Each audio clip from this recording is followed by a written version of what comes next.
Hey, good morning from Kansas City, and welcome to SportsBeat Live, our weekly conversation about the Kansas City Royals with the folks who know them best from the Kansas City Star, and with you. Please send us your questions and comments about the Royals. A lot going on with this team the last few days, especially on Monday. We're going to get into that with beat writer Lynn Worthy, whose handsome face you do not see at the moment. Lynn is having some video problems. Fortunately for us, no audio problems. Correct, Lynn? I hope so. Okay, you sound great, and glad you're there. Before we get started, I want to send a shout out to our sponsor, the University of Kansas Health System, and to let you know that if this show had a theme for today, it would be just the two of us, Lynn. Harken back to Bill Withers and Grover Washington Jr. I could break into song, but I won't. But it's just you and I today. Columnist Vahe Gregorian and Sam McDowell are off today, and so we're going to have to carry the load. And like I said, whole lot to talk about. So let's get right into it. I want to the day Monday, of course, started with the trade, and we're going to get into that in a big way. But I wanted to talk more about the on-field performances by the Royals in sweeping the Detroit Tigers. If I read the post-game notes right, that was the first time since 2015 that the Royals swept a split doubleheader. First time since 2013 it was against the Tigers. So really good day on the field for the Royals. Game one, it was all about Brad Keller and Vinny Pasquantino. Game two, let's start there. Tell us what was unique about the top of the batting order and how they came through. Well, I'll say this to start. I think I'm more partial to the, I guess it's the Will Smith version of Just the Two of Us. I think that's the one that comes to my mind. That might just be a it's because you're a kid thing. Yeah. Yeah, exactly. And because I think it was associated with a movie or something like that too. So I think that's probably got something to do with it. But yeah, yesterday's doubleheader. I think it starts with at least in the first game with Brad Keller's pitching performance. I mean, for him to go out, give 7 innings, basically just shut down that Tigers offense for the second straight time, and really for the third time this season. He was dealing, and he gave him length, which was important because of the fact that they had the 2 games. And then became even more important when you get to the second game and Daniel Lynch has another finger problem and doesn't make it through 5. And these aren't the 7-inning doubleheaders from the past. These are the full 9. Believe me, I know. And so, it was. But I think to get 2 wins, for them to get, and also with some guys out. I mean, and we didn't mention it yet, but obviously Whit Merrifield's consecutive game streak ended yesterday. So you take Witt out of the lineup, and that second game you had the first 3 batters were rookies: MJ Melendez, Bobby Witt Jr., Vinny Pasquantino. So yeah, I think all around for them to get that sweep, it was a good day in multiple ways, and just for them to get a little something going after the back and forth and that the last road trip, it seemed like it was a lot of almost and playing well but not getting wins or getting walked off. So playing well and getting some wins, I think, was important for them right now. Yeah, that makes it 3 in a row for the Royals. I really like how they responded to that embarrassment on Saturday. The was a 13-1 loss to Cleveland. And to come back and win on Sunday against the Guardians and to win that series, I thought showed me something about this team. That's the type of game that could start a tailspin. And in fact, it did just the opposite for the Royals. They're now on a 3-game winning streak and have won 4 out of 5. So just a couple more little notes about what happened on the field Monday. So first time since 1999 that the Royals had 3 rookies go 1, 2, 3 in the batting order. First time ever a catcher led off for the Royals and MJ Melendez, and their performance was tremendous. How about Bobby Witt Jr. with 4 hits, first 4-hit game for him and 3 RBIs. So I just thought it was quite a statement for the youth. And before we move on from the games, how about Vinny Pasquantino with his home run in game 1? came on. It came off the guy who hit the first home run off of, wasn't it? Am I right about that? Yeah. It was a deja vu type of situation. So his first career major league home run came off of Michael Pineda in Detroit in the fourth inning on a first pitch fastball. So of course, yesterday he decided to hit his second home run off of Michael Pineda in the fourth inning on a first pitch fastball. So if they come up, if when they meet again, and Vinny comes up in the fourth inning, then either he's going to get plunked or he's going to hit a home run. I think is what's going to happen. So, okay, so as good a news as that was for the Royals yesterday, probably not the biggest news of the day. That happened earlier with the trade, and wow, the Royals traded their compensation pick at number 35 overall, with a competitive, not compensation, but competitive balance pick at number 35 overall to the Atlanta Braves in return for three prospects. I guess closest to the major leagues would be the center fielder Drew Waters, but along with that, the right-handed pitcher Andrew Hoffman and infielder C.J. Alexander. All Braves farmhands right now. But let's start with Drew Waters, the 23-year-old center fielder. Really tore it up when he got to the Braves when he was a second-round pick in 2017, and there's some things to like about him. Yeah, he's a true center fielder. I mean, Royals general manager J.J. Piccolo, he stopped short of saying that this is their center fielder for the future. But I think there was a strong indication, but that they think that this is the next guy in line to be their center fielder going forward. Obviously, Michael A. Taylor is the Gold Glove winner, who's having one of his best offensive seasons. He's in place now. But this looks like the next guy.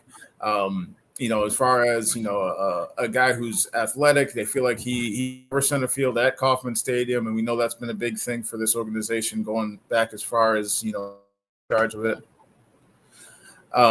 And so they feel like, they have that guy. Obviously, there's still some work to do. I mean, for people who think, okay, they've traded for him and they're going to plug him in, JJ it sounded like he was giving you the pump the brakes on that because, he's shown some real flashes in the past. I think in Double-A, he was the player of the year one year, but coming out of that pandemic season, he had some speed bumps. So there's still some work to do. It sounds like they really think that with their hitting department and the stuff that they've done the last couple of years, turning guys around, they feel like they can work with him and get him in a good place. And they think he's got power too. So he's got a speed power combination, but they feel like there's still work they need to do with him. So he's not a guy who you just plug right in and give him the everyday job and say, here you go. There's still going to be a little time needed with him. So they still have another year on the Michael A. Taylor contract, correct? And so maybe he's the heir apparent, but just not the immediate heir apparent. Yeah, and that's in the story that we posted this morning with JJ's comments. It's interesting because I think there were some people, or at least there's speculation that, okay, well, maybe this means they trade Taylor because they have the next guy. Or, I mean, I guess that is one way you look at it. You say, okay, well, there's another guy in line, and maybe you just piece it together until this guy is ready, but you know who the next guy is. The other way to look at it is now that you have, a succession line, you have the guy who's ready for when Taylor either, leaves as a free agent, or if you deal him at the next trade deadline because he's going into free agency, then this guy comes and steps in right then. So, I mean, I guess if people, it depends on, how you want to look at it, but either this means it's Michael A. Taylor is in place at least for another year until the next trade deadline, or if you want to believe that makes it easier to trade him now, I tend to think that it's more the former, that this means Taylor's in place for at least the next year, and this is the guy who's going to take over after him after they've had some time to work with him in the minors, get him straight at the plate, and they feel like he's going to be the caliber of center fielder they need. And the other thing about Taylor is if you trade him now, the guys that you put in there, you're going to see a drop off. I mean, as much as obviously Kyle Isbell is a wonderful defender and makes some great plays, you're going to see a drop off between him and Michael A. Taylor. I also don't think that the Royals believe he's an everyday center fielder. So that's why you need another guy like this. I think that's why one of the things that they were going to be looking at on the trade market was potentially trying to find that center fielder of the future. Edward Olivares is another guy who physically looks like he should be able to be a center fielder, but the plays in the outfield just aren't, for whatever reason, aren't there. And he's a guy who works at it. I remember even last year seeing him out there early work with Rusty. So it's not a guy who's not working at it. It's just for whatever reason the jumps and the routes aren't what you would want from an everyday center fielder. So but now at least looks like there's a guy who's there who should be the future at that spot. And even though he sort of hedged that he didn't really want to put this on him, I mean, you heard J.J. Piccolo revoke the name of Lorenzo Cain yesterday, so that's really all you need to know, right? Exactly. The best center fielder in my time here in Kansas City. So I wondered if something was going on, though, in terms of the way Michael A. Taylor was used yesterday. Long day for the Royals, the 2 9-inning games. Didn't play in one of them, and I think did he DH in the other one? Yeah, he DH'd the first game, and it's something that it's going to be interesting to follow up on today because he had the game the other day where he pitched the last 2 innings. So I don't know if it was a being careful thing. Like he said at the time, at least, that he came out of it feeling fine. Obviously, he did play as a DH in the first game, but perhaps it's one of those things where he's dealing with something because it's not like they sat him out completely. But it'll be interesting to see what they do today with the one game, if he's back in there playing center field or if they're giving him more time.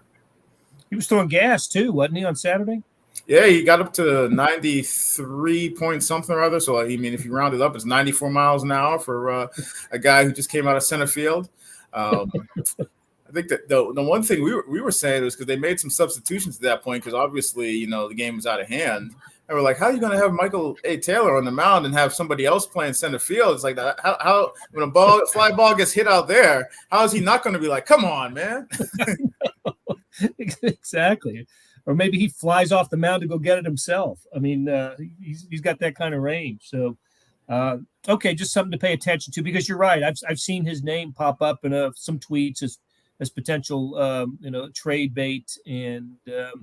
I guess the way the Royals have been dealing, with first Carlos Santana and now, the trade for with the Braves, they're in a dealing mode right now, are they not? And before you answer that, I also want to get your thought on, the idea of trading a draft pick is new to baseball. That's just that's a new phenomenon. And what are the Royals giving up with the number 35 overall pick? Yeah, it's and really, there's only certain picks that you can even trade. I mean, like it's not like they could trade that that number 9 pick. Yeah, you couldn't do that if you wanted to. So it's really just a limited number of picks at competitive balance rounds and things like that, and even just a certain number. I believe it's limited as to who can acquire those picks too. So it's really a rare thing to the point where JJ was pretty candid yesterday saying that they weren't really excited about the idea of even trading that pick because it was Atlanta who approached them about acquiring that pick. And the way he made it sound was as though like they weren't really interested in trading that pick. Then they looked at it and said, well, wait a minute, there's some guys that we really like that maybe we could get for this pick. And then the fact that it sounded like the fact that they were able to get 3 players in exchange for the pick is what made it happen. Because at one point he said, yeah, I candidly did not think that this deal would happen. So, and I think I took that to mean as he talked about, the fact that they talked through it and they had a couple of guys they really wanted. And the fact that they could get a third guy really made a difference. I took that to mean that they pressed to get 3 guys, and that's what made this thing happen.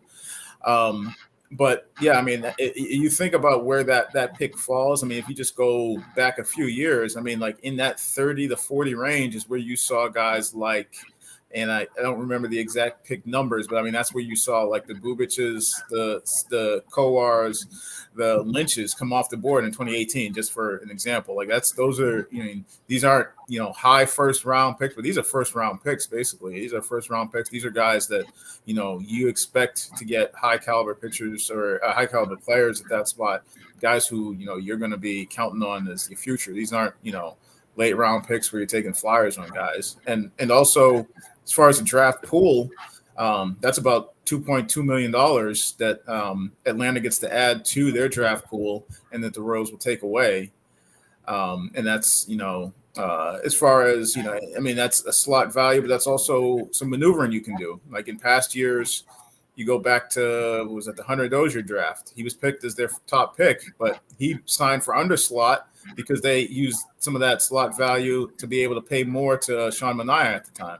So that's also part of what's, that's part of the calculations there with that slot value, with that pick, taking it out of the equation, adding it to the equation for Atlanta, and the types of players that you might be able to find at that spot. Very good. Okay, hey, let's take a break here and hear from the University of Kansas Health System. March 4th, 2015, I got out of the shower and felt a lump in my left breast. We were able to quickly uncover that she had 2 subtypes of breast cancer, each of them requiring separate and unique treatment plans. This is why you come to the University of Kansas Cancer Center. It is critical to be treated by a team of experts in that specific cancer type. If you don't start with us, I think you'll have more questions than answers. Why would you go anywhere else? We're back on SportsBeat KC talking Royals with beat writer Lynn Worthy, our other esteemed colleague Sam McDowell. Vahe Gregorian not here today, but all right, Lynn, let's switch gears a little bit and talk.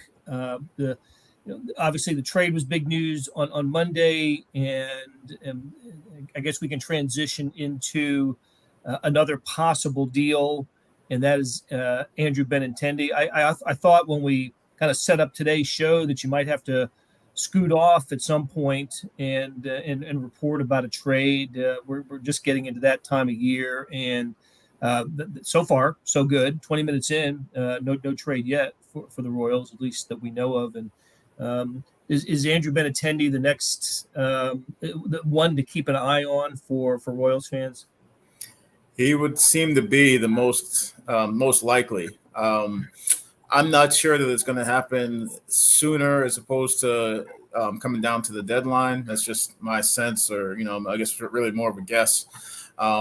Just because I feel like they're going to want to try to extract the most possible out of that deal, and maybe waiting until the deadline applies pressure to some teams. You get to that deadlines always make things happen. And the way JJ Picollo was talking yesterday sounded like a guy who was doing a little bit of posturing to me. Now, I also feel like there's truth to it. I don't think it was entirely bluster. Because I do believe that from Dayton Moore through JJ that there is a sense that they don't want to feel like they have to make something happen. They have to make a deal. I think that is true, that they're not going to go into this deadline saying we've got to move them and get something for them, or else we're screwed. But at the same time, I think I find it hard to believe that they're not going to reach some sort of a deal, try and maximize the return on Benintendi. And when I say I don't think I think it was some posturing. JJ's comment yesterday was along the lines of, we don't feel the pressure to have to get something done or to have to move any of our players. And that, they know what the interest is from other teams. And it comes down to basically how interested those other teams are, or how willing those other teams are, motivated to make a deal. So that's exactly what you would expect for an executive to say if he wants to, try and press other teams to say, give us your best offer. Those offers you've given are not good enough. We don't have to move them. It's basically the way I look at that is, they want to. They feel like with Benintendi, a guy who's an all-star, a guy who's on an expiring contract, so you have flexibility if you're a team acquiring him. Gold Glove defender, left-handed hitter, a guy who's amongst the leaders in hits, batting average, on base percentage. You don't just give that away and get something that's an everyday run-of-the-mill type of prospect. You want to get a return on that. Absolutely, and you're right. He's you asked him the other day when speaking to him after it was announced he was going to be the Royals All-Star representative. If the changes that he's made in his swing, particular, are have have paid off, and he absolutely said absolutely it has, and it's been fun to see. He's he's been the most consistent player. Every team has to have an all-star representative, and so even if the Royals didn't have a player with Benintendi's numbers, they would have had a player on the all-star team. But he absolutely deserves his spot on this year's American League team. And I was just thinking, I hope they don't trade him in the next few days, because I want him, then the Royals won't have anybody in an all-star uniform for the game next Tuesday. So it was funny too. You mentioned that clip because I posted that answer to my question about his swing change in a little Twitter clip, and there's a lot of responses that I saw that people were talking about. Oh, we need to get this guy. People, fans of other teams, talking about we need to get this guy for our team. And I'm thinking to myself, that the answer to that question was not the reason that you needed to get him. I think there was plenty of reasons that you might have wanted to get him, but it wasn't the answer to that question that put you over the top. Because if you needed somebody and you were trying to figure out who you should get, if hearing that response was which made you decide, that's the one to get, I think you were a little late on the uptick there. Well, I keep seeing the Yankees, and one of the latest teams that I've seen would be interested in Benintendi is the Blue Jays, just because they're such a right-hand hitting oriented lineup, and he would fit really well into the lineup in Toronto. And I believe the Royals are up there this week. Don't they spend the weekend in Toronto? Yeah, they start a series there on Thursday. So yeah, it's going to be interesting. And he's got to be one of the more coveted guys as far as somebody that people can acquire at the trade deadline. And it makes sense for the Royals because he's a free agent at the end of the season. It seemed like, going back to spring training, that it was pretty clear that, there hadn't really been any talks about an extension, that he was going to get to free agency. And then putting up an all-star season, as famously has been said by a former colleague of yours, the contract year is undefeated. It is absolutely undefeated. That doesn't just not only in the NFL but other sports as well. So let's begin to wind it down and spend a moment talking about Whit Merrifield. The end of the streak has arrived, and Whit Merrifield played in a club record 553 consecutive games. And one of the things I really like about him is he's a pretty honest evaluator of himself. And when things aren't going well, he'll tell you that. And I like the response he gave you, Lynn, about as if you wouldn't have written it. He made sure that it got out there that playing 553 straight games is difficult for anybody under any circumstance, but doing it in this part of the country, with weather conditions, makes it even a bigger challenge. What can we say about Whit Merrifield's Ironman streak? Yeah, and that the weather thing was also something that Tigers manager AJ Hinch mentioned when I asked him just about the Whit Merrifield not being in the lineup that day and the longest active streak in baseball ending, and he talked about how he felt for him because he's you want us to have the best players in the game on the field. He's like, that's just good for Major League Baseball. And he said when you come to Kansas City, you expect to have Whit Merrifield in the lineup, batting leadoff and playing some position and playing it well. And I think that's the other part of what Whit was saying too, was not just that, playing in Kansas City with the heat and the humidity and everything else, but playing multiple positions. Like, he's not a guy who's just a DH who's in the lineup every day or first baseman who's in the lineup every day. He could have been at one of, I think, probably 7 different positions on the diamond, depending on the day. Is going to be stealing bases. Is going to be, he's not going to be out there just sort of cruising. So that, and just the fact that, he's done it for so long. I mean, it's just crazy to think about. I was going through the roster and just trying to find out how many guys on this roster have actually played regular season games that did not include Whit Merrifield before yesterday.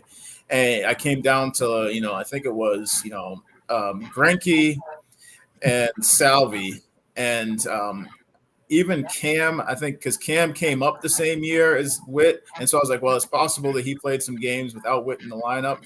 But I went back to the game by game of the game logs from that 2017 season where they both came up, and it looked when I looked through it, it's like every game that Cam played was with Witt in the lineup, and then even 2018 before Witt's streak started, he played games, and all those games Witt was in the lineup. So there's really two guys I believe on that roster who played regular season games for the Royals that did not have Whit Merrifield in the lineup. And then obviously guys who came up after that all played, every game they've played, Whit's been in the lineup with them. So it's just crazy to think about. Yeah, it's an amazing streak. And I should note that it's a toe injury that's keeping him out. And if anybody who's ever had a toe injury knows how painful those can be. It's a combination of things, isn't it, Lynn? It's not just one thing on his foot. It's a couple things. Yeah, as he described it, there was a bone bruise and also there was ligament swelling. So, and it's on that right foot. And as he put it, at least, it was the fact that it was that foot is what made it an issue for him to be able to play, because it was going to affect his swing. He wasn't going to be able to put weight on that. It wasn't going to be able to, push off of that in his swing, and he felt like he was going to be compromised at the plate. And he wasn't going to have as much power. He wasn't going to be able to put as good swings on the ball. And then also he thought in the long run it might create bad habits at the plate. And we saw this season. People obviously remember the first part of the season when he was struggling, and I think we played the video on here of him answering me about how he was still having good at bats, and he could go through basically at bat by bat where he was still putting good swings on, he was still hitting the ball hard, how he got robbed on some plays in the field, but the average just wasn't there. And since then, the last 58 games, he's been slashing like almost 290, 340, and over like 420 or something like that. 5 home runs, 30 RBIs, 11 stolen bases. So the last, almost 60 games, he's been more the Whit that we remember. It's just the overall numbers this year took a nosedive early. I think that's part of the thinking too, is, he got himself back on track, the last 2 months to play through this injury that's going to, just tank. Makes sense. Well, the spirit of Whit Merrifield was in the lineup yesterday as the Royals won both games from the Tigers. They look to keep it going tonight and against the Tigers. It's a 4-game set. And as Lynn said, they go to Toronto after this. Lynn, great information. Really loved having you today. And we'll do it again soon. Thanks to Monty Davis for producing today's show, and to our sponsor, the University of Kansas Health System. Till next time.